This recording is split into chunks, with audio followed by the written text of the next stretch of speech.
And the key takeaway I want you to have is that LinkedIn is the preeminent social media tool for social selling. So I want to talk a little bit more about this social selling index that LinkedIn has. It's comprised of 4 key essential elements, and each one is scored out of 25. Now LinkedIn will give you your individual score, they'll give your industry rank, and they'll actually give you a rank of your network so you can see how well you're doing relative to your peer group and relative to your industry. And by the way, it's free. It's available at linkedin.com/sales/SSI. And while it's free, I recommend you go and check it out. So what are those 4 essential pillars? The first one is about establishing your professional brand. And you do that by completing your profile with your customer and customer experience in mind. So say what you did for your customers and what you achieved. Now remember, we talked about building thought leadership, and you do that by creating and sharing valuable posts. And this contributes to customer experience research. And what we really want to do, increase our visibility by sharing and interacting with comments. So these are, liking a piece of content or actually leaving a comment. And remember, we want to showcase our skills.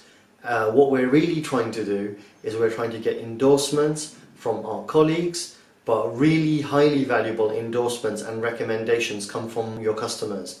And this is all about advocacy and boosting your own net promoter score, if you like. Now my tip is endorse and recommend others, as they tend to return the favor.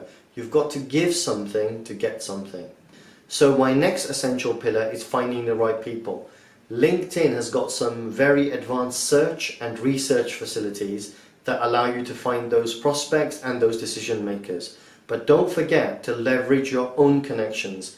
If a connection of yours knows someone you would like to get to know, get them to introduce you. This is called leveraging your second-degree connections. Try and join those relevant groups that your prospects are on, because that's another way to reach out to them. And don't forget, people are also looking at your profile and reading your posts, so connect with them and engage with them. If you do send any messages, make sure you customize it with relevant information that you've learned about the person you're sending it to. And that brings me on to the next pillar, which is building relations. So I want you to focus on decision makers. Remember, we can't boil the ocean, so be selective on who you focus in on. And here's a tip for you. If you send out a connection request, don't use that default one. You know, the one that says, I would like to add you to my personal network. Instead, send out a personal one. Something like, hello John, I'd really like to become part of your professional network. I understand you're interested in customer experience, and so am I. At least it's a bit more personalized, and you're more likely to get a good response. And remember, the larger the network that you have, the more leverage that you have. And don't forget, it's not just about leveraging your own contacts, but also leverage your company's network. You know, they also have people that you can use to reach out to. Like in real life, you need to nurture your relationships in real life by contacting people, wishing them well if they reach a work anniversary, inviting them around for a coffee. So nurture your online relationships just like you would your real professional relationships.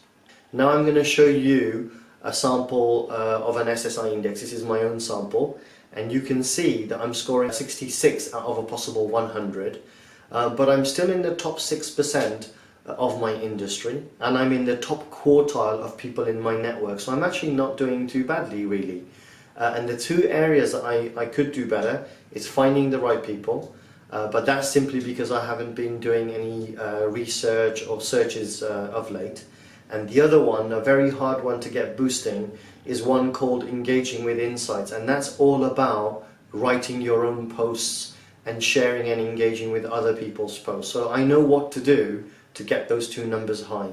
Now this does show you over a period of time that going back to October I was scoring about 80, and now I'm scoring in the upper 60s. So remember, the key takeaway is this is not static, it's dynamic, and you've got to keep working on it all the time. Okay, 28 is the score for my industry. So that's a salesperson working in my industry. And 49 is the average score for someone in my network. So that also tells me that my network is a very high quality network compared to my industry.